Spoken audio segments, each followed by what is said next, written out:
donde sí con la señora de Cao. Sin embargo, hay que decir de que dentro de la sociedad, o sea, dentro del Ayu, la mujer era el complemento del hombre en el trabajo. No es que la mujer, como en lo tradicional se dice, ¿no? Que paraba en la cocina, cuidando los hijos y que solo servía para salir embarazada. No, en realidad ambos colaboraban, ambos colaboraban. Por eso es que un hombre se fijaba en una mujer que sea fuerte, no que sea delgada o flaca. No es el canon de belleza europeo, ¿no? Hoy día, mientras más anoréxica sea una chica, es la más atractiva, la más bella, la más flaca. Al contrario, en los incas, mientras más gorda y más fuerte, es el mejor canon de prototipo con la que te tienes que casar, porque si es fuerte, trabajará con más contundencia la chakra, cargará más fuerte a mis hijos, ¿no? Y podrá, cocinar incluso mejor. Entonces, eso era más que todo el papel. La mujer era bastante complementaria. Mujeres también tenían poder sentimental, por eso cuando tú escuchas guainitos, el hombre sufre mucho como cuando el amor se va, ¿no? Entonces eso es algo muy nostálgico en el mundo andino. Muchas mujeres pagaban mal a su pareja y se iban con otro que ofrecía mejores opciones de diferente tipo, ¿no? Hay un documento perdido que tuve la ocasión de leer sobre cómo se enamoraba en tiempo de los incas, tirándose piedritas, coqueteándose, ¿no? Entonces, si no te gustaba el coqueteo, le tirabas un piedrón, ¿no? Y si no, llamabas a tu hermano y lo buscaba al coqueto, si no hacían trampa y le daban un poquito de papa con ají y un gusanito llamado su cama y con eso caía la mujer y caía poseída por el varón y la mujer no lo dejaba toda una semana atrás de él persiguiéndolo, ¿no? No apunten al gusanito, después van a querer comprar. Sí, Sebastián, la última pregunta. Profesor, ¿puede explicar el camachico y también si ahí las mujeres participaban? O sea, ¿hay pruebas de eso? No, en el Camachico tampoco hay documentación de que las mujeres participaban, pero sí, como dije, era una asamblea del Ayu donde el curaca lo convocaba y ahí es donde se definía alguna sanción, como por ejemplo no haber practicado o participado en la reciprocidad, o por haber robado, o por haber hecho alguna falta, o por haber engañado a la esposa, porque solo los de la nobleza podían tener muchas concubinas. La poligamia solo era permitida en la élite, en la familia era a tu familia monogamia nomás. Entonces el camachico era como los ronderos, ¿no? Que son los que capturan al delincuente, someten a látigos para que no lo vuelvan a hacer. Entonces existía un pequeño poder judicial dentro de la comunidad campesina, ¿no? Entonces, profe, o sea, si me preguntan, imaginemos, ¿cuál es una diferencia del camachico o a una asamblea griega? ¿Cuál sería la principal diferencia? No quiero responder eso. Es que la pregunta Porque es acá nos preguntaron así en repaso. no se puede hacer ese tipo de comparaciones, ya que como dije, ¿no? El mundo andino no puede ser entendido con ojos europeos. O sea, tú no puedes entender el Perú incaico con ojos griegos. Tú no puedes entender el Perú del pasado con ojos del presente. Tú tienes que viajar al entendimiento de la cosmovisión del pasado para poder entender ese pasado. Por eso es que nosotros cuando estudiamos los sacrificios humanos, los vemos como actos terroristas, sanguinarios, violador de derechos humanos, pero si hubiésemos entendido realmente por qué ocurrieron, entonces tal vez no los justificas, pero sí lo entenderías. Pero si lo ves desde una visión mucho más actual, dirían, ah, esos incas de asesinos, diabólicos, ¿no? Etcétera. Entonces, ese es el tema, ¿no? Para evitar confusión, preferir abstenerme. Bien, muchachos, ahora sí estoy con el tiempo preciso para hacer el tema de la invasión al Tahuantinsuyo. Lo primero que vamos a analizar es por qué Europa llegó a América, aunque eso tu profesor de Universal seguro te lo va a enseñar también. Eh, en Historia Universal, ¿en qué tema van, muchachos? El ¿Se Imperio acuerdan? Carolingio. Roma, Imperio Romano. Roma, ya. Ah, todavía falta bastante cuando lleguen a Colombia. En la Edad Media estamos nosotros. Ya estaban en Edad Media. Bueno, todavía falta un poco, llegarán ya pronto a Colón y los descubrimientos geográficos, pero para que un poco entiendan los antecedentes, cuando Colón descubre América, aunque nunca se enteró de ello, lo que estaba buscando eran nuevas rutas para llegar ¿a dónde? A Oriente, a la Ahí. India, ¿no? La Claro, India. porque por el tema del puerto de Constantinopla que había caído. Bueno, Fue aquí lo tomado por los interesante. turcos. Ah, correcto, correcto. Entonces, al tomarlo los turcos, se cortó el comercio Oriente con Occidente, ¿no? Entonces, los burgueses de Occidente pierden plata porque ya no pueden ir a Oriente, porque el puerto ha sido tomado por los turcos. Buscarán nuevas rutas y así fue como Colón llega a América. Ahora, Colón, después de sus 4 viajes, ya no volverá más a América, pero sí vinieron los sucesores de Colón. A Perú llegó Pizarro, a México llegó Hernán Cortés, ¿no? Eh, Profe, no que el que realmente descubrió América fue Américo Vespucio, no, a ver, Diana, eh, dije que Colón descubrió América, pero él nunca se enteró, entonces no lo descubrió. Américo Vespucio fue el primero que se enteró del error que había cometido Colón. Entonces, Américo Vespucio no fue el primero que puso sus pies en América. Fue el primero que se dio cuenta que esto no era la India como Colón había pensado. A eso me refería. El primer europeo que puso sus pies en América tampoco fue Colón, fueron los vikingos, pero los vikingos llegaron y se fueron, no se quedaron. Si los españoles no hubiesen conquistado América, ¿quiénes lo hubiesen hecho? Y estoy más que seguro que ahorita me van a decir los ingleses. Falso, los chinos. La expedición de Zheng-He, investiguen, la expedición de Zheng-He estuvo a un pelito en 1415 de descubrir América, pero tuvo la mala suerte de que el emperador Yongle de China lo mande llamar y tuvo que regresarse. Y por eso es que Colón llegó después. Ahora, si los ingleses nos hubiesen conquistado, hubiese sido mejor nuestro futuro. No hubiéramos existido, de cierta forma. Claro, no hubiésemos existido, porque los ingleses habrían exterminado a todos los indígenas, como lo hicieron en Estados Unidos, los Pieles Rojas, los apaches. Incluso en Argentina, el presidente Roca exterminó a todos los diaguitas. Incluso los chilenos han exterminado a los indios araucanos. Y si los pocos que existen ni DNI tienen derecho a tener, al menos gracias a que España nos conquistó, al menos nos hizo el mestizaje que ya sabes a qué me refiero, ¿no? Entonces, esa es la diferencia que si los ingleses nos hubiesen conquistado. No, no existiríamos simplemente ahorita. Bien, entonces llega Pizarro y con su amigo Balboa descubrieron el Mar del Sur, hoy Océano Pacífico. Pero Pizarro quería llegar a los incas. Ya sabían que habían los incas. ¿Y cómo lo sabían? Porque un niño Por llamado Panquiaco. les contó que al sur había un imperio lleno de oro. Entonces, Balboa murió porque el gobernador de Panamá le cortó la cabeza, ya que no pidió permiso para descubrir el Mar del Sur. Repito, Balboa había descubierto este mar y con ese descubrimiento ya tenía la ruta libre para llegar a los incas. Cuando se regresó a la ciudad a traer ya los refuerzos para volver nuevamente, el gobernador de Panamá, Pedrarias, le corta la cabeza porque no le agradó que Balboa descubriera el mar sin permiso.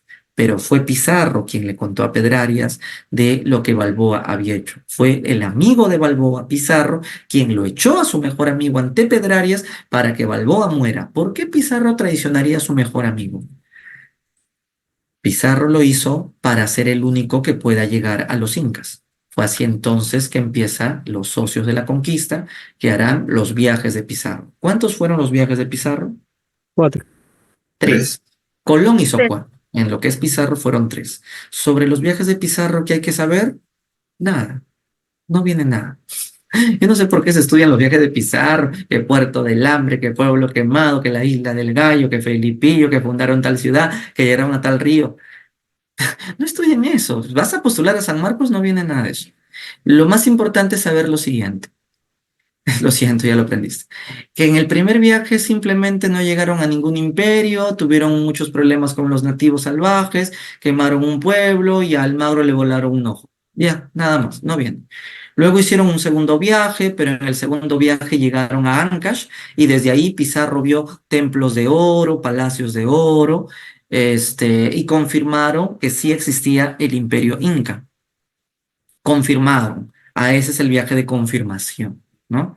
Ahora, como Pizarro confirmó que sí existía el imperio inca, porque llegó hasta el río Santa Ancash, Y eran 13 nomás los que, según la historia, 13 se quedaron en la isla del Gallo y decidieron regresar hacia, no sé, decidieron continuar el viaje hacia el sur porque los iban a volver a España porque había una acusación contra Pizarro.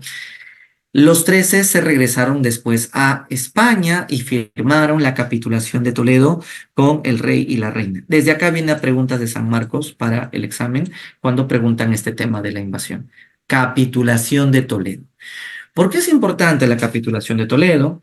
Porque con este documento se va a oficializar la invasión al Tahuantinsuyo. Es decir, este documento autoriza la invasión a los incas. Este documento prácticamente vino a ser una declaratoria de guerra formal de España a los incas. Con este documento a Pizarro le dieron más privilegios y a los demás socios menos, causando que Almagro le empiece a tener rencor a Pizarro. A Almagro le empieza a tener bronca a Pizarro. Este documento generará resentimientos entre los socios, lo que más tarde conllevará a el estallido de las guerras civiles.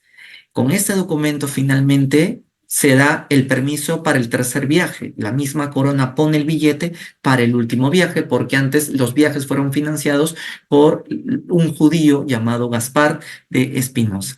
Ya en el tercer viaje, ¿cuántos españoles llegaron? 168. ¿Y cuánta población tenía el Tahuantinsuyo? 12 millones de habitantes. ¿Cómo podemos, maldita sea, explicar que un puñado de españoles derrotaron un imperio tan grande como el nuestro? Por favor, empiecen sus hipótesis. ¿Por qué ganaron? Si eran... Había una guerra civil entre Huáscar y Atahualpa, ¿no? A ver, vamos con tu primer comentario, que la guerra civil entre Huáscar y Atahualpa, ¿qué había generado aquí? ¿Que los españoles encuentren un imperio en agonía o que encuentren un imperio dividido? ¿A qué te refieres cuando mencionas el tema de la guerra entre los hermanos? Porque, bueno, eso generó los gastos que financiaba pues, entre los huascaristas y los otros, los atahualpistas. La pregunta fue precisa, ¿no? Cuando los españoles llegaron, había una tremenda guerra civil Huáscar y Atahualpa, pero ¿cómo tú entiendes el tema de la guerra? ¿Que los españoles encontraron un imperio dividido entre huascaristas y atahualpistas y por eso fue más fácil derrotar al imperio? ¿O debido a la guerra civil más bien encontraron un imperio agónico, hecho escombros, y por eso fue tan fácil que los 168 pudieran acabar con todos los miles y miles de incas que estaban prácticamente en decadencia? ¿Te refieres a lo primero o a lo último que he dicho? A ver, me han escrito demasiados. A ver, algo muy rápido voy a Profe, leer. Sí, sí, te escucho. profe, Dime. en realidad creo que por lo que los incas cayeron, que eran unos 2 millones, también es que los españoles no vinieron solos, vinieron también con indígenas capturados en Centroamérica y también negros africanos. Y eran en total más o menos miles de soldados también, y bueno, también aliados que tuvieron que los incas. Por eso es que también fue que el Imperio Incaico cayó, ¿no? No fueron miles tantos en realidad. Así es cierto que vinieron con algunos afros, con algunos indios caribeños, pero no eran así, digamos, un ejército poderosísimo también. En todo caso, ponle unos 1000 soldados más, seguían siendo mínimos ante 12 millones. Vamos, en todo caso, no sé si Alexander o Brisa quisieran agregar algo más antes de que yo les Sí, diga. claro, profe.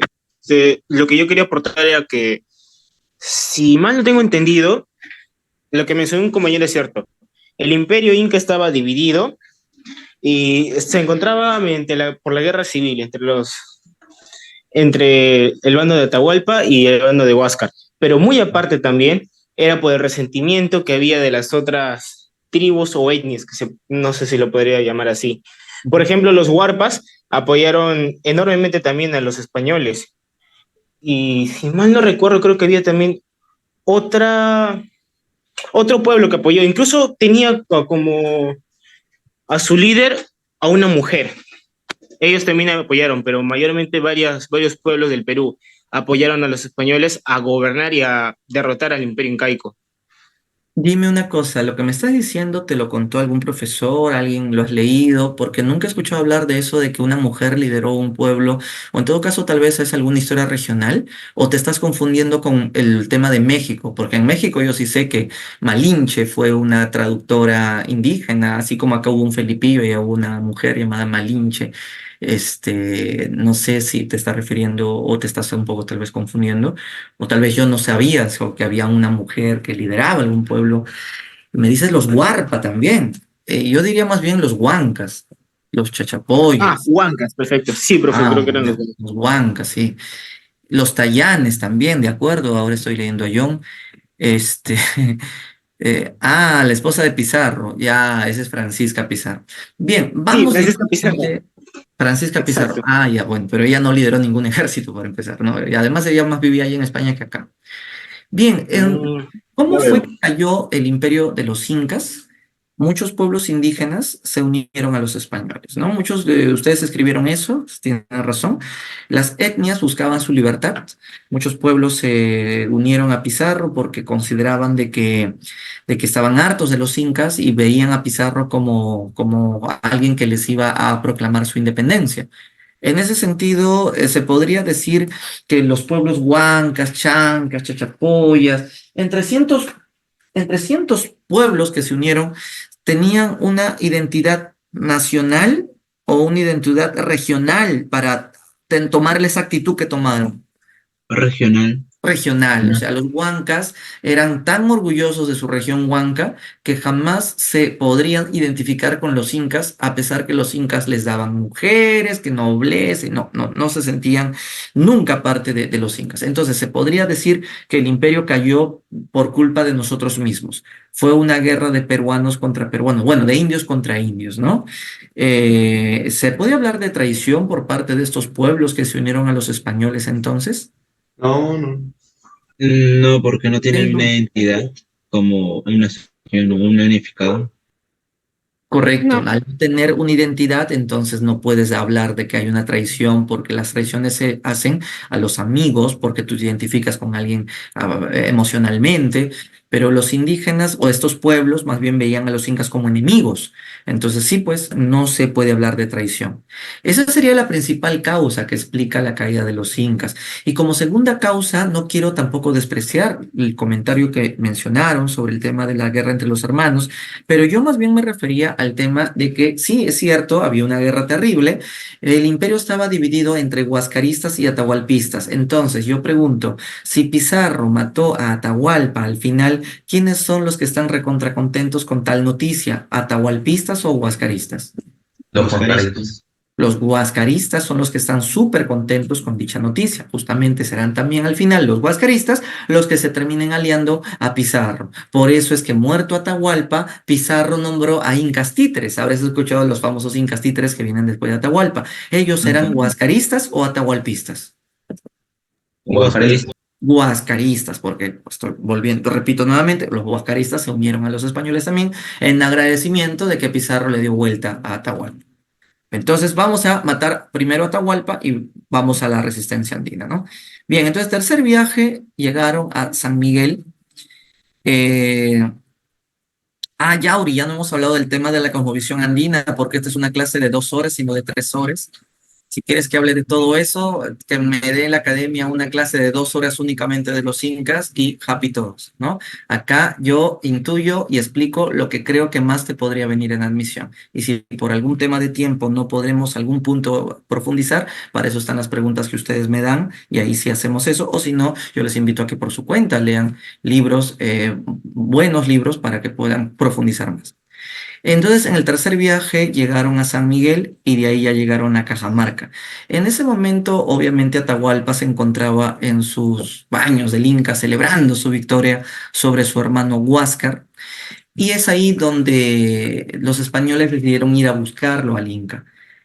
Atahualpa cae en la trampa. Se enteró de que ya habían llegado, les dio curiosidad saber quiénes eran ellos, decide ingresar a la plaza de Cajamarca. Los españoles se habían escondido en la plaza. Es ahí donde se hizo la señal y sale el padre Fray Vicente Valverde a leerle las cosas de Dios. ahí es donde viene una pregunta de San Marcos hace algunos años. Bueno, en realidad fue una pregunta en pandemia, vino esto, el requerimiento, ¿no? El requerimiento.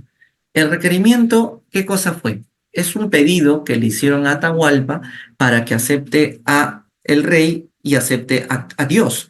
Entonces ahí lo vemos a Valverde, el fray Vicente Valverde de la Orden de los Dominicos, que le lee, ¿no? Y le dice, Atahualpa Inga, acepta a Cristo como nuestro único Salvador y renuncia a tus creencias paganas que son demoníacas y falsas. Acepta a nuestro rey porque tú no tienes nada de poder. Estas tierras no te pertenecen. Esto es únicamente de su majestad Carlos I, al cual tú tienes que besarle los pies y rendirle culto y postrarte ante su majestad y no te haremos daño. Acepta a nuestro rey y a nuestro Dios y serás salvo y serás nuestro amigo. Esa fue la invitación que le hacían los españoles a todos los pueblos antes de conquistarlos. Si Atahualpa habría aceptado a Dios, a Cristo y al rey, no le hubiesen hecho ningún daño, pero como Atahualpa tiró la Biblia, entonces para los españoles eso fue blasfemia y empezó a gritar, maldito perro indio, mira cómo me agredes, la Santa Madre Iglesia Católica humillada por tierra, salid y atacaos de una vez. Y es en ese momento que atacaron en la plaza de Cajamarca. Atahualpa había traído soldados, pero estaban desarmados, o en todo caso los que estaban armados, en vez de organizarse en la defensa, entraron en pánico porque salieron los caballos a toda velocidad, y ahí sí podemos hablar de que lo que permitió la captura de Atahualpa fue el factor sorpresa, cañonazos que reventaban 10 indios a la vez, caballos que pesaban media tonelada, ¿no? Españoles que con sus espadas tenían años de experiencia matando moros en Granada, arrancaban columnas, cuellos, espaldas, columnas vertebrales, tanta sangre había que los caballos se resbalaban, los indígenas solo querían escapar por la parte de arriba de las paredes de la plaza, pero los indios que venían atrás los hacían caer y entre ellos sí pisoteaban y se ahogaban, y así era un pánico generalizado. Mientras tanto los cañonazos seguían destruyendo y los soldados seguían atravesando como anticucho. Al Atahualpa no lo podían hacer caer porque había que asesinar al que cargaba el anda, y caía un cargador y venía otro cargador y se ponía en su reemplazo, porque él prefería morir y dar la vida por su inca antes que él cayera al suelo. Y mataban al siguiente cargador y venía otro indio que ponía así, y lo mataban ese y venía, hacían cola, pues mataban, se ponía y así. Ya era noche y Atahualpa cae, se rompe la clavícula, solo 3 indios quedaron vivos y murieron de pie por defender a su emperador inca que estaba atrás de ellos. Pizarro lo hizo su prisionero. Atahualpa le dijo, ¿qué quieres de mí? Pizarro le dijo, que me digas dónde hay oro. Atahualpa se rió y le dijo, todo lo que has hecho con mi gente esta tarde es porque quieres oro. Te puedo llenar 1 cuarto de oro y 2 de plata a cambio de mi libertad. Fue el rescate más fabuloso jamás ofrecido aquí en Cajamarca, Perú. 1 año se demoró Atahualpa en llenar el oro del rescate. Mientras eso, dicen que jugaban ajedrez. Atahualpa también tuvo permiso de recibir a sus esposas. Fue así que un día Atahualpa estaba con su esposa de 16 años, Inés Huayla Yupanqui, cuyo verdadero nombre era Quispe Sisa Yupanqui. Pizarro la miraba siempre con deseos. Atahualpa se enteró de eso y se la regala, ¿no? Se la regala. Pizarro la embaraza y nació Francisca Pizarro. Después de 1 mes, Pizarro va con el ajedrez a jugar con Atahualpa y entérase que Atahualpa estaba con otra de sus mujeres y ella se llamaba Cusi Rima y Oglio, más conocida como Angelina después cuando la bautizaron, y Pizarro también tenía ganas de poseer a la mujer del más grande emperador inca. Atahualpa al enterarse de aquello también se la regaló a Pizarro. ¿Por qué Atahualpa regalaba a sus esposas? Y no me digas porque le quedaban 498, ¿ah? Era porque los incas creen en la reciprocidad, ¿no? Esperaba entonces Atahualpa que Pizarro también le regale a alguna mujer española, pero no existía, Pizarro no estaba casado. Finalmente nació Francisca Pizarro, ¿no? Francisca Pizarro, la primera mestiza del Perú, que era una chica muy creída, se fue a España a vivir, no quería vivir aquí, y se terminó casando con su tío Hernando Pizarro, 40 años mayor que ella. Porque lo hizo? Para que se muera rápido el tío y heredar la fortuna. Luego ya cuando ella tenía 40 se enamoró de un chico de 20. Él era el hijo de Pedrarias, ¿no? Al final Ella, Inés Huayla Yupanqui, que la ex de Atahualpa, que estuvo con Pizarro, luego estuvo con el cronista Juan de Betanzos. Entonces el cronista Juan de Betanzos le sacó la información a ella de que Atahualpa es cusqueño, ¿no? Y entonces así, ella se paseó por toda la historia. Bueno, volviendo al cuarto al rescate, Atahualpa le dijo a Pizarro que lo deje libre, pero Pizarro no cumplió. Entonces, más bien Atahualpa, de cólera que no lo dejaron libre ese día, Atahualpa mandó a matar a su hermano Huáscar, que Huáscar creía que estos eran hijos de dioses y que habían venido a ayudarlo a Huáscar a matar a Atahualpa. Pues Atahualpa, enterado de que Huáscar estaba a punto de aliarse, le dijo al general Calcuchima que le ejecute a su hermano. O sea, Atahualpa, estando preso, daba órdenes.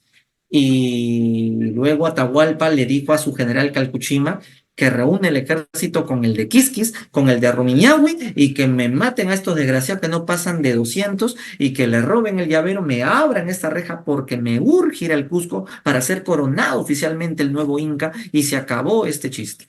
Todo estaba listo para que el ejército de Calcuchima, Quisquis y Rumiñahui movilice su ejército de Cusco hacia Cajamarca con miles de tropas para el rescate de Atahualpa, pero Pizarro se enteró de todo. Y es ahí donde no soportó más Pizarro y lo sentenció a muerte, lo acusó de poligamia por tener 500 mujeres, idolatría por creer en falsos dioses, incesto por estar con su hermana la Colla, fratricida por matar a su hermano Huáscar, herejía por no ser creyente, no cumplir con el rescate. Su sentencia fue la hoguera, pero Atahualpa pidió que no lo quemen. Entonces les dijeron, bautízate y no te quemamos. Atahualpa aceptó el bautizo. Su padrino fue Francisco Pizarro. Él le echó el agua bendita y lo bautizó con el nombre de Juan Pizarro. Y así fue como le dijo, no te preocupes, ahijao, a los cristianos como tú no se los quema, se los ahorca. Y así fue como lo sentenciaron a morir en la pena del garrote. Le pusieron aquí la soga, el torniquete, le rompieron el cuello, sus 500 mujeres fueron a ver la muerte de su esposo. Cómo lloraban las maizanas, cómo se arrancaban las pestañas, el cabello, la falda, pensando que ese flagelo permitiría que su inca tenga menos dolor. Finalmente la fuerza se le fue, el cuello se le partió. Atahualpa gritaba para no morir tan rápido, pero 2 minutos nomás aguantó. Un imperio había llegado a su fin. Pero Atahualpa murió católico. Por eso es que acá lo vemos velándolo, en pleno velorio. 500 de sus mujeres irrumpieron el velorio y le dijeron a Pizarro, es costumbre que cuando nuestro Inca muere, tenemos que morir sacrificadas para irnos con él a la otra vida. Hemos venido para que nos mates a todas. Pizarro dio un grito, las mandó a sacar, diciendo que estaban poseídas por el demonio y las hacía hablar así. Las mujeres indignadas se fueron al bosque más cercano y toditas se ahorcaron. Las que no se atrevieron a suicidarse terminaron llorando de manera muy amarga dicha impotencia de no hacerlo. El cuerpo de Atahualpa finalmente fue enterrado en Cajamarca, pero hoy no está en Cajamarca. Los indios ecuatorianos cañaris lo desenterraron y se lo llevaron a Ecuador. Hoy Atahualpa se encuentra en Ecuador, en algún lugar enterrado que hoy se desconoce. Lamentablemente los libros de historia ecuatorianos dicen que Atahualpa es ecuatoriano.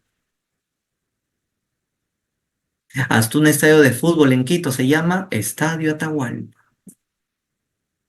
O sea que si no son los chilenos los que son los ecuatorianos los que nos quitan nuestras cosas, ¿no? Pero bueno, no vamos a hacer hígado de eso. Más bien te voy a presentar a quien fue mi profesor de San Marcos. Cuando yo ingresé a San Marcos, y esa era mi primera clase, yo cachimbito, tocó peladito, este fue el primer profesor que entró al auditorio, al aula magna, y nos dio la primera cátedra. Me quedé embobado. Nunca me arrepentí de haber ingresado a la carrera de historiador en la Facultad de Sociales de San Marcos. El gran Valdemar Espinosa, que el que hizo su tesis de doctorado explicando cómo entender la caída del Imperio de los Incas. Y ahí es justamente que nos habla de los huancas, que los huancas, entre todas las 190 etnias que se unieron a Pizarro, fueron los que más apoyaron a los españoles. Los huancas entonces es la etnia que más apoyo dio, y tú puedes tener este libro en Amazonas, no sé, es un libro, un bestseller en realidad, fue su tesis de doctorado. Yo he ido a su casa, a Valdemar, y entonces yo cometí la imprudencia de preguntarle, profesor Valdemar, ¿cuántos le costó comprar tantos libros de su biblioteca? Y él me dijo, no, que estos no son libros que he comprado, son mis publicaciones. Él tiene 6.000 publicaciones de toda su vida. O sea, toda su casa está lleno de libros, ¿no? Sí, todos esos son sus libros publicados. Alucinante. Ya no hay ni espacio en su casa, todo es libros. Bien, y con eso terminamos la muerte de Atahualpa y ahora vamos con la parte de la resistencia andina. Eh, Como te dije, ¿no? Muerto Atahualpa, no pienses que ahí ya se acabó la historia. Empieza una resistencia liderada por los sobrevivientes a Atahualpa, que eran los atahualpistas, Calcuchima, Quisquis y Rumiñahui. Sin embargo, Pizarro, muy astuto, había elegido a los huascaristas para que lo ayuden a su ruta al Cusco, porque ahora quieren ir al Cusco, donde está el corazón de todo el oro. Por eso es que Pizarro nombró al primer inca de la conquista, llamado Toparpa o Tupac Hualpa. Como ya sabes, él era huascarista. En el camino a Cusco murió a la altura de Jauja, o sea, si ven bien el mapa, más o menos por acá, muere Toparpa, pero ¿quién lo mató? No se supo nunca quién lo mató. Se cree que fue Calcuchima, aunque no creo, porque Calcuchima le habían quemado los pies con los sucesos de Atahualpa. La cosa es que Calcuchima tenía motivos para odiar a Toparpa, ¿acaso? Sí, Porque era huascarista. porque era Calcuchima que era atahualpista y el otro era huascarista. Entonces sí, era suficiente motivo. Es posible que él lo haya mandado a hacer a alguien. Entonces muere Toparpa y lo matan a Calcuchímac acusado de la muerte de Toparpa. Lo queman vivo. Calcuchímac no aceptó el bautizo, prefirió la hoguera antes que aceptar otra religión. Ya más o menos a la altura de Huancayo, como te mencioné, aparecieron los huancas, que son los principales aliados de Pizarro, pero luego apareció 40.000 indígenas detrás de una montaña al mando de Quisquis con una lluvia de piedras que le rompieron la cabeza a los españoles y a los huancas. No hay como el bravo Quisquis, el gran atahualpista Quisquis. Pizarro estaba traumado. Cada vez que caminaba por la sierra, su caballo lo frenaba cada 100 metros, daba la vuelta. Pensaba que Quisquis otra vez lo estaría persiguiendo entre los cerros. Pizarro estaba un poco asustado, pero tuvo suerte porque al fondo venía un joven de 19 años que se llamaba Manco Inca. Era otro huascarista.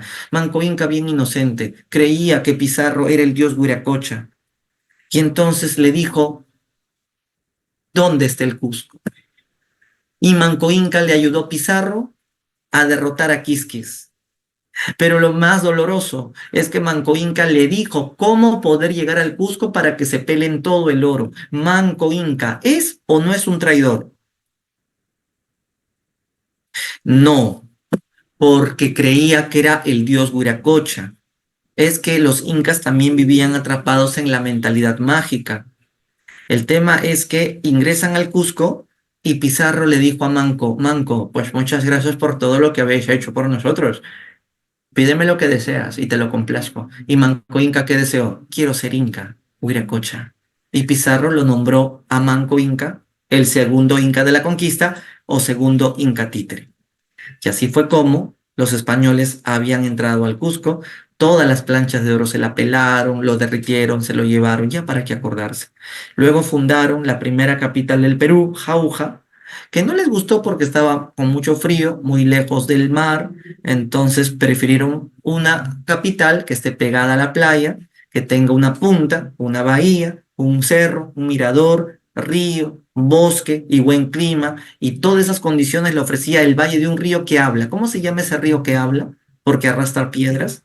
Ese es el río de la etnia de los Rímacs o de los Limacs, que luego derivó a Limac o Lima. Y así fue como Pizarro fundó Lima un día como ayer, 18 de enero de 1535. Entonces Pizarro se quedó a vivir en Lima. Hoy, ¿cómo se llama la casa donde vivía Pizarro? Es el Hoy, Palacio de Gobierno. Palacio de Gobierno. Palacio de Gobierno, por eso antes era la casa de Pizarro. Mientras tanto, Manco Inca, ¿dónde estaba? En el Cusco. ¿Qué hacía ya Manco? Era el nuevo Inca, gobernaba como todo un Inca, pero Como Pizarro ya había ejecutado a todos los atahualpistas y ya no tenía resistencia andina, el trato que Pizarro tenía con Manco Inca cambió radicalmente. Ahora lo humillaban, lo escondían en el Coricancha hasta que no confiese dónde hay más oro, o si no le escupían la cara, orinaban en su cuerpo, o si no le apagaban las velas en sus narices. Un día le violaron a su hermana en su presencia, y es ahí donde Manco Inca no aguantó más. Ahí sí reaccionó, ahí sí fue que dijo, creo que estos no eran dioses. Y ahí es donde Manco Inca no soportó más y se rebeló pero de la mejor manera. Montó caballo, agarró espada y arcabuz. Profe, pero los incas no conocían los caballos. ¿Qué es un inca montando un caballo? Manco se lo robó del campamento de ellos. Era una pelea brutal de fuego contra fuego. Manco Inca busca restaurar el Tahuantinsuyo. Esta sí me la pagan. La ofensiva más extraordinaria fue la primera, con un ataque simultáneo a Lima y a Cusco. En el Cusco se libró una de las más grandes batallas de las epopeyas de la conquista, la batalla de Sacsayhuamán, donde murieron 30.000 indígenas. Imagínate, todos prefirieron el suicidio antes que rendirse. Uno de esos capitanes de Manco Inca, que en la parte más alta de la fortaleza prefirió lanzarse al vacío, fue Cahuide. Los soldados españoles le decían que no lo hagas, solo rinde tus armas, oye indio, no seas tan tonto. Pero Cahuide tiró sus armas, se cubrió con su capa roja y se lanzó al vacío y se hizo pedazos. Los cronistas esa noche en su cama escribieron en sus documentos: y yo vi como este capitán valeroso de Manco Inca, por defender la dignidad de su raza, se lanzó al vacío. Ni un romano lo habría hecho mejor. Era más valiente que Julio César o el Cid campeador. Los españoles admirando la entrega de sus propios enemigos. Pero Manco Inca había mandado a Lima a su general Quiso Yupanqui. ¿Para qué lo mandó profesor a Quiso? Para que mate a Pizarro aquí en Lima. O sea, ¿qué es lo que buscaba Quiso? Lo que quiso fue matar a Pizarro en Lima, pero no pudo a pesar que quiso. ¿Quién quiso? Quiso. Entonces, ¿lo has escuchado hablar de Atevitarte? Ahí hubo una batalla. ¿Conoces el Monumental de la U? Al costado está la Huaca de Puruchuco. Ahí hubo batalla. En el Cerro San Cristóbal también. Quiso Yupanqui llegó hasta la parte alta del Cerro San Cristóbal. Desde ahí se vio el mar. ¿Alguna vez has subido al Cerro San Cristóbal y se ve todo Lima y hasta el mar? Quiso Yupanqui dijo: ya estoy cerca. Cuando mate ese desgraciado de Pizarro, vamos a matar a todos los españoles y violar a las españolas para hacer una nueva raza y una generación fuerte de incas, y vamos a expulsar a la mar a esos barbudos. Así era Quiso Yupanqui, medio violador era. La cosa es que cruzó el río Rímac y cuando ya estaba en la plaza de armas, lo mataron los huancas. Los huancas habían llegado a Lima. Y es que los huancas, por eso te dije, son los que más apoyaron a los españoles. ¿Cómo habrá sido el apoyo de los huancas a Pizarro? Que el rey de Felipe II le regaló este escudo, que representa la alianza entre los huancas con España. Este tablero de ajedrez demuestra el jaque que tenían los huancas a los incas. Esas tres cabezas fue como quedaron los tres generales de Atahualpa, Calcuchima, Quisquis y Rumiñahui. Esa porra es una de las tantas armas que usaban los huancas para meterle palazos en la cabeza a los incas. Ese castillo representa la fidelidad de los huancas a los reyes de Castilla. Ese brazo que tira flechas es uno de los tantos brazos huancas que mete flechas a los incas. Y estos dos tigrillos representan la furia huanca cuando pelean contra los incas. Escudo huanca entregado por el rey Felipe II en 1565 al curaca Felipe Huacrapaucar, cacique del Urinhuanca. Profesor, ¿o sea que los huancas son unos traidores? No. Profesor, pero ya me está dando cólera esos huancas. No te tienen que dar cólera. Más bien, ahora, eso explica por qué cuando tú viajes a Huancayo, sus huaynos son bien festivos. No son tristes ni melancólicos, porque ellos nunca fueron esclavos. España les dio la libertad de que no sean explotados todo el virreinato. Por eso es que los huancaínos son extrovertidos, te hablan a la cara, te hablan en inglés vendiendo tus artesanías cuando entran a los restaurantes, a diferencia de los ayacuchanos, que hablan así como llorando, hablan como oprimidos. Ya se escuchó sus guainitos, son muy nostálgicos, ¿no? Son muy tristes. Entonces, ese es porque ellos sí sintieron el látigo de la conquista. Bien.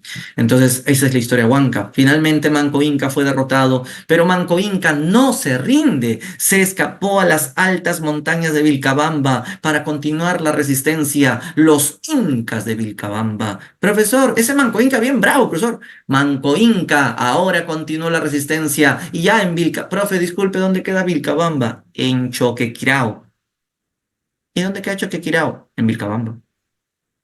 En el Cusco, ¿ya? En el Cusco. ¿Conocen Machu Picchu? Vilcabamba está más arriba de Machu Picchu, de la selva de Cusco, en una zona liberada, donde ahí nomás te pierdes. Por eso se fueron a Vilcabamba, porque así nomás los españoles no van a entrar tan fácil, ¿no? O sea, salir de ahí no es fácil, de Vilcabamba. Es como que yo ahorita te tire en un helicóptero al Brain, a ver cómo sales de ahí, pues, más o menos parecido. Entonces, Mancoín que estaba ahí resistiendo, pero, pero ahí murió, pero ahí murió. Y murió por una estupidez. Se puso a jugar ajedrez con un almagrista. Y como Manco Inca sabía jugar muy bien el ajedrez, el almagrista, después de que 4 partidas le ganó el Inca, el almagrista furioso dijo: nunca he visto un Inca ganándome en ajedrez. ¡Qué humillación para mi apellido, para mi raza! ¿Qué va a decir mi familia, mi linaje, mi abolengo cuando le cuente esta humillación? Sacó su espada, tumbó el tablero y lo atravesó a Manco Inca. Y nunca más le volvió a ganar. ¿Eso es verdad o es floro, me dices? Eso es lo que cuenta Yauri Ricardo Palma. Ya, léete las tradiciones de Richie Palma. Bueno, no todo lo que dice Palma también es verdad, pero te estoy contando un poco la tradición. El tema aquí es que Manco Inca dejó 3 hijos: Zairi Tupac, Titu Cusi y Tupac Amaru. Zairi Tupac tenía 5 años cuando murió su papá. Ya te imaginarás cómo se sintió este niño de 5 años al ver a su padre agonizando todavía. Papi, Manco Inca, ¿qué te han hecho? Hijito, continúa con la resistencia. Tú serás el nuevo Inca. Confiaré en tus victorias. Pero papi, tengo 5 años. No te preocupes, hijo. Tú serás el grande. Ya me voy. No, papi, no te vas. Papi, no te mueras, padre. Ya me fui. Oh, y así de triste fue la escena. Bueno, Zairi Tupac a los 5 años continuó. No, a los 5 años no, pues tuvo que esperar un poquito. Ya tenía 23 años y ahí sí a esa edad continuó la resistencia, pero la fregó toda. Se unió al virrey. Se unió al virrey Andrés Hurtado de Mendoza. Qué triste, Zairi. Eso no se hace, Zairi Tupac. Le prometiste a tu padre que continuarías con la resistencia. Un sábado todavía fue que el virrey lo mandó a llamar a Zairi Tupac. Entonces, Zairi Tupac estuvo con el virrey Andrés un sábado, ¿no? Con Andrés, con el virrey Andrés Hurtado de Mendoza. Y encima le invitó un vaso de refresco con veneno, y él ni cuenta y el Inca muere. ¿Sabes por qué Zairi Tupac se entregó al virrey? Porque le ofrecieron una encomienda en el Valle de Yucay, como que mi primera chamba, qué tenía, ya está loco. Entonces le entregaron una encomienda en el Valle de Yucay. Profesor, ¿qué es una encomienda? Una encomienda es un grupo de indígenas que se lo daban a un español llamado encomendero para que los evangelice, pero tenían que los indios trabajar como bestias para darle un tributo al encomendero. Y Zairi Tupac recibe una encomienda de su propia gente, que es Zairi Tupac, pero no importa, lo asume. Titu Cusi Yupanqui, este es mi favorito. No hay como Titu Cusi Yupanqui, el que continúa la guerra de guerrillas, salía de una montaña, tiraba su piedrota, le rompía la cabeza al español, se escondía y a los 5 minutos volvía a salir del otro cerro y volvía a atacar de sorpresa y volvía a esconderse. Eso es guerra de guerrillas. Sales, atacas, te escondes, sales, atacas, te escondes. Profesor, ¿eso no es cobardía? No es cobardía, es estrategia, ¿no? Sales, atacas, retrocedes y vas debilitando al enemigo, ¿ya? Eso ya vas a entender cuando ingreses a San Marcos. Bueno, la marcha, ¿no? Entonces, Titu Cusi Yupanqui la estaba haciendo linda, pero cometió un error. Otra vez, firmó la paz de Acobamba con los curas agustinos para evangelizar. Los curas querían que evangelicen y firmó la paz Titu Cusi, porque además lo reconocieron como un rey inca. Y Titu Cusi dijo: me reconocen como rey, entonces firmemos la paz. Entonces, agustinos, muchas gracias, evangelicen. Pero luego también murió. No se sabe cómo murió, dicen que fue de pulmonía, dicen que también lo envenenaron. Lo que sí es cierto es que durante la rebelión de Titu Cusi surgió un movimiento religioso conocido como el Taqi Oncoy.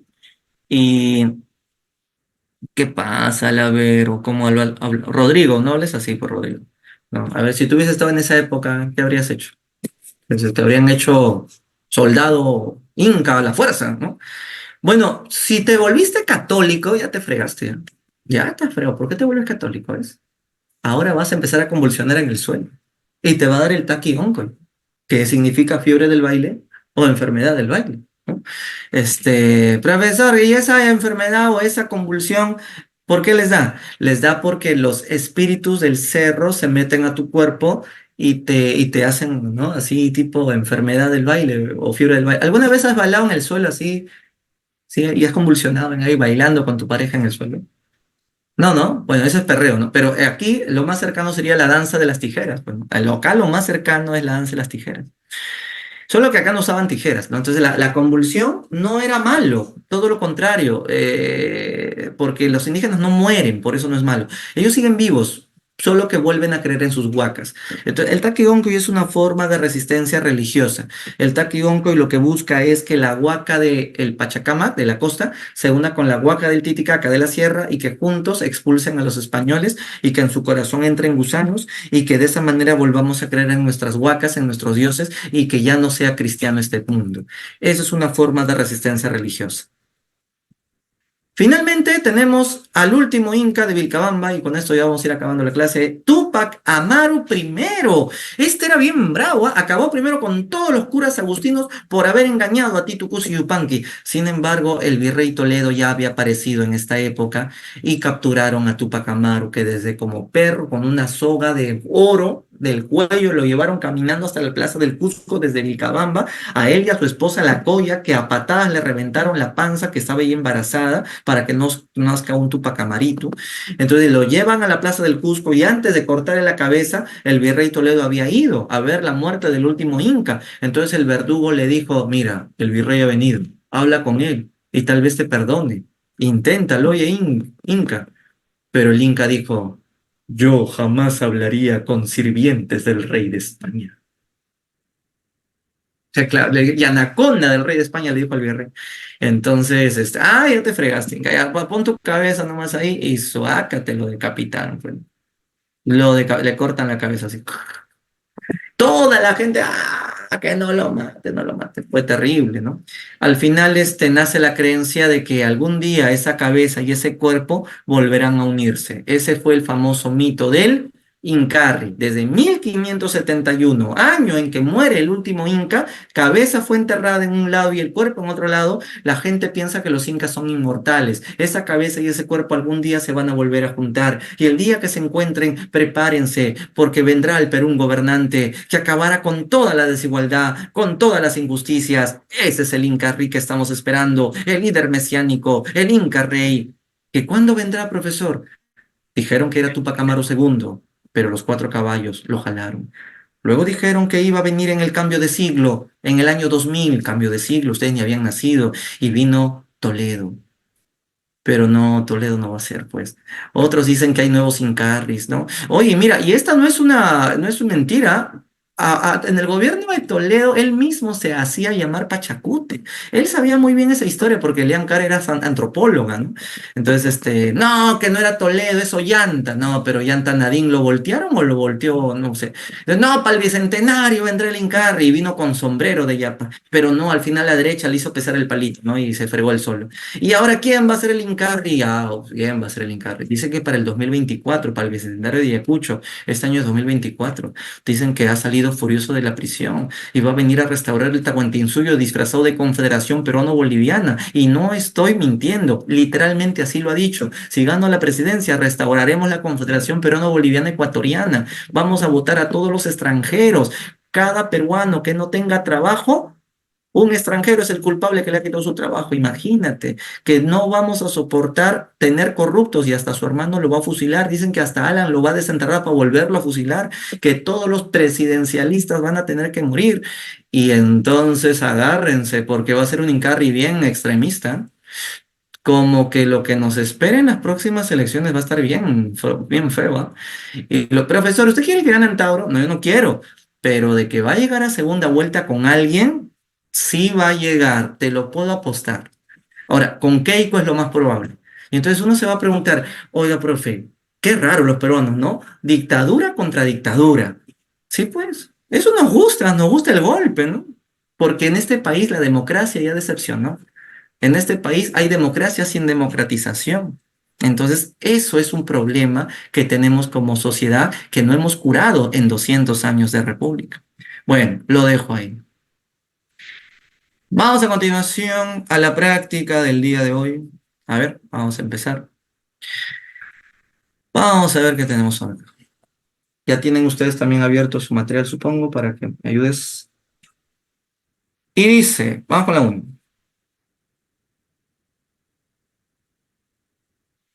¿Cuántas preguntas son? A ver. 15 preguntas, son muchas. ¿Y la clase es hasta qué hora? 7 y... 20. Me pusieron 7 y 10, confirmen. 7 y 10, ¿cierto? 7 y 10, porque hemos empezado 5 y 10. Correcto. 7 y Claro, 10. 7 y 10, ok. Ya, vamos con la pregunta 1.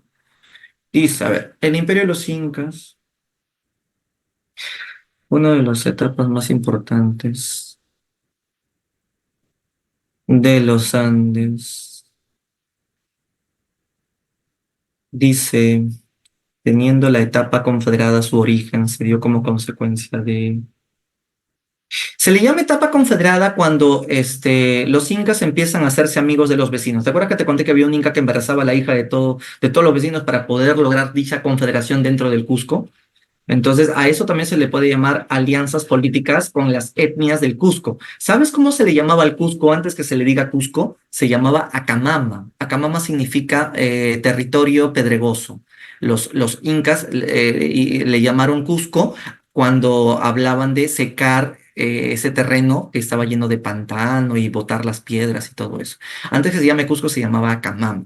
Entonces, los tiahuanacos son los que crearon un territorio más llano para vivir. Y ese acto se llama Cuscuni o Cusco. Sí, no puedo acá pintar. Ah, no, a ver, espérate. Ya, sería la A. Ya, pregunta 2. ¿Qué vemos en esa imagen? Bueno, la Mancocapi Mama Obvio, ¿no? Pero acá te está diciendo la mentira. Acá seguramente te está preguntando. Acá, los estudios arqueológicos confirman la verdad. ¿Cuál fue la verdad? Eso te lo había dicho. Es que el origen de los incas realmente de dónde provenía, de los Tiahuanaco. ¿Y los Tiahuanaco dónde viven? En el altiplano. Ok, pregunta 3.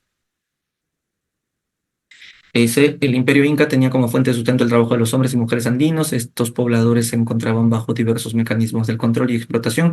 Entre dichas condiciones se encontraban los llanas y jatunrunas. A ver, ¿cuál sería la característica que diferencia un jatunruna de un llano? Mm, ¿Se acuerdan que les dije que uno tenía ayu y el otro perdía su ayu porque vivía solo para servir al Inca? Entonces sería, claro, muy bien, la C, el Hatunrun estaba o se mantenía en su ayu o comunidad. En cambio, el Yana con Ayan, correcto. 4. Cuando se muere un Inca, momifican su cuerpo. Y ahí, momificado, sigue disfrutando de sus mujeres. Sus mujeres tienen que tener relaciones sexuales con la momia del Inca, ¿sabían eso? Tienen que bailar con él en la fiesta de los muertos. Ahora, ¿cuál era la misión de una panaca? Cuando moría el Inca, su panaca, ¿qué hacía con el cuerpo? Tenía Lo que conservaba, ¿no? conservar su Momificado. momia y conservar su gobierno, su historia, conservar su recuerdo. En los quipus se conservaba todo. Correcto, esa es la misión también de la panaca. 5. En los ayos de la cultura andina existió una institución cuyos orígenes se remontan al peringal que recibe el nombre de Camachico, ok, la famosa Asamblea Popular. El historiador Valcárcel dice que una particularidad política del Estado Inca es que la infraestructura de las comunidades oyos funcionaba en la institución del Camachico, la asamblea que reunía para asuntos del ayu, problemas internos, ¿no? Cuyos acuerdos guiaban a la acción del curaca. Esta asamblea democrática del ayu, a diferencia de la que realizaba en la antigua Atenas. Por eso me estabas haciendo esa pregunta, ¿no? Ya. No, pues ese profesor que ha hecho esa pregunta, le voy a preguntar, ¿por qué se ha hecho esa pregunta? No, no me parece que sea este, óptimo hacer una comparación tan arriesgada, ¿no? Vamos a intentarlo. A ver, ¿cuál sería una diferencia con Atenas? Se practicó la democracia directa, participan los sectores populares, todos los participantes podían opinar, se permitió la participación femenina, se elegían autoridades. Mm. En el mundo griego había un machismo brutal. En Atenas y en Grecia en general la mujer no sirve. En Grecia es mejor ser homosexual que enamorarte de una mujer, imagínate, ¿eh? En el caso de los incas, el papel de la mujer, alguien me preguntó hace un rato el papel de la mujer, yo lo entendí en términos políticos, pero el papel de la mujer dentro de la comunidad sí fue importante. Dentro del camachico también, por eso ustedes han visto que cuando hay ronderos también hay mujeres que también intervienen y participan.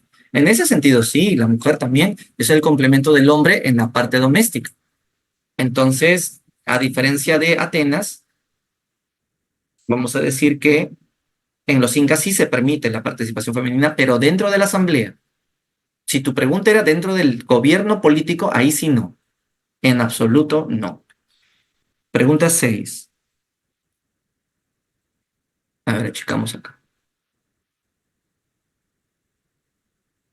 Dice los yanaconas.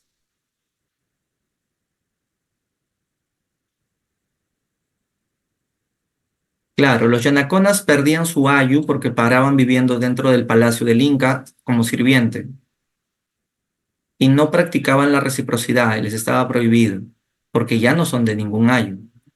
Bien, verdadero o falso sobre los yanaconas. Mantenían la condición de tributarios del Estado, falso. Si no son jatunrunas, solo los jatunrunas son tributarios. ¿Podían desempeñar funciones políticas? Increíblemente sí, porque algunos llegaron a ser ennoblecidos porque se ganaban el cariño del Inca. La condición de yanacona era hereditaria también, su hijo era yanaconita. ¿Trabajaban para el Estado? No, porque ese trabajo se llama mita. Clave C. 7. Relacionemos. Tucricut sería con jefe de una provincia o guamaní. Purek sería con jefe de una familia dentro de un ayu. Ayuca es el curaca, jefe de un ayu. Solo que los ayus se dividen en sayas. Acá astuta esta palabra. Saya es la mitad de un ayu. Ya.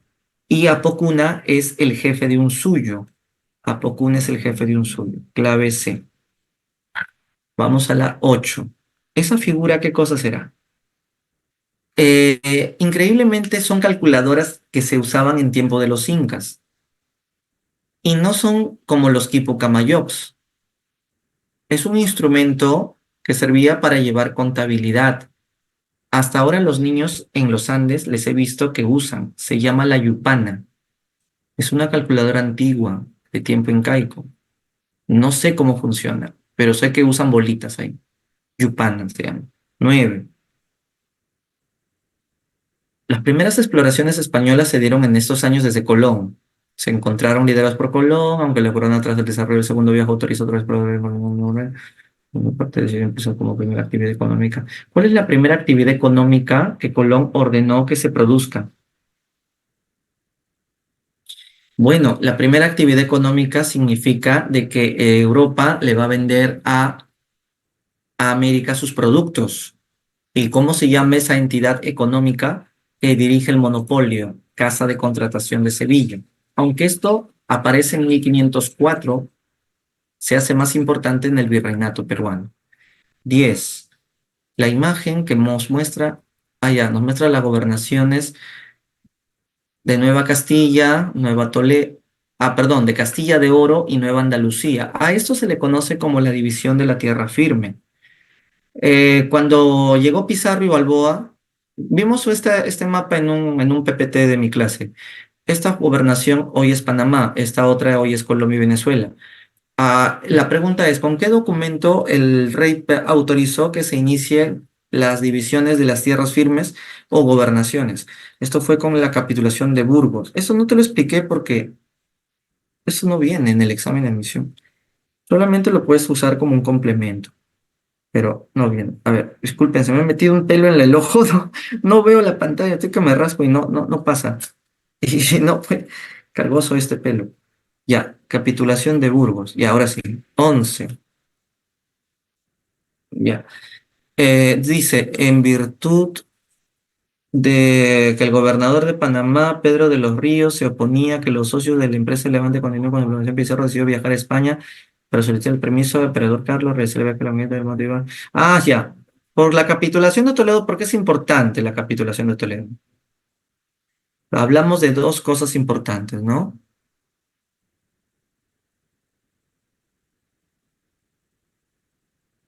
Se refiere a que se crearon problemas entre los socios porque uno recibió más que otro en la empresa de Levante. Se llamaba así porque en Panamá se veía primero el sol y ahí se levanta el sol. Por eso es el nombre que adquiere la empresa. 12. Dice, la caída de los incas fue tan rápido por los huancas, chancas. Acá están todos los que se unieron a los españoles. No hay que olvidar que la nobleza huascarista apoyó también. Claro, eso ya lo vimos. La pregunta es, ¿qué pueblo apoyó a Pizarro por la relación que tenía con una princesa de esta nación? ¿Te acuerdas que Pizarro se casó con la ex de Atahualpa? ¿Cómo se llamaba ella? Se llamaba Inés Guaylas Yupanqui. Por lo tanto, ¿qué otro pueblo se unió a Pizarro? Aparte de Huanca, Chachapo, los Guaylas, fue por la princesa Inés Guaylas Yupanqui. Ya, 13. A los indígenas los defendieron los curas para que no sean vistos como esclavos. Gracias a estos curas es que los indígenas fueron llamados vasallos del rey y no esclavos. Esclavos serían los negros, africanos, nada más. Los indios no pueden ser llamados esclavos. ¿Y quién fue este cura que los defendió? Hubieron varios, pero la pregunta aquí es...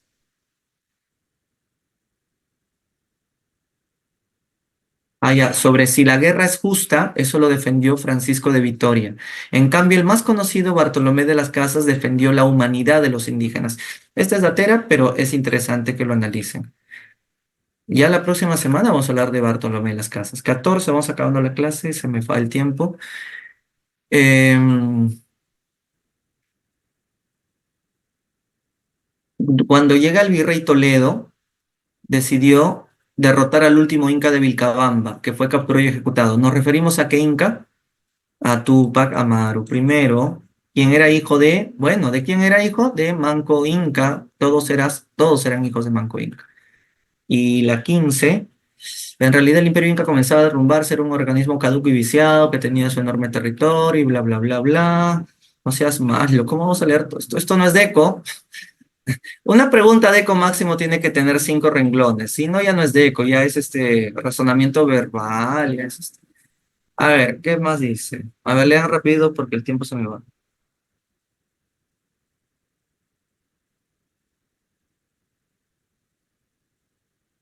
Profe, pero esa es la domiciliaria. ¿Domiciliaria? No, estamos en esta, mira, estamos en la 15. Le falta una, solo esta falta. La realidad de los incas empezaba a derrumbarse solo, era un organismo caduco y viciado que tenía en su enormidad territorial más activo germen de disolución. La grandeza de los incas estaba ligada esencialmente a la existencia de frente a los conquistados como de los incas Pacheco de Yupanqui, sobre todo a la conservación de Cartagena sobre Huayna Capa, no se siente que provenía de los ya, la estabilidad de los incas provenía de su economía, es lo único que he entendido. ¿Qué más? Ayus, trabajo obligatorio colectivo, comunidad de la tierra, igualdad y proporción. Ya, la parte bonita de los incas es la economía, dice. O tutela paternal en los jefes, eso creo la alegría de los incas, el buen tiempo de Tupayupanqui. El inca y sus parientes bajo el pretexto de las guerras habían formado una casta aparte que el territorio que se organizaba en torno a ella se quebraban todos los versos viejos. Según lo expresado por el autor, el texto...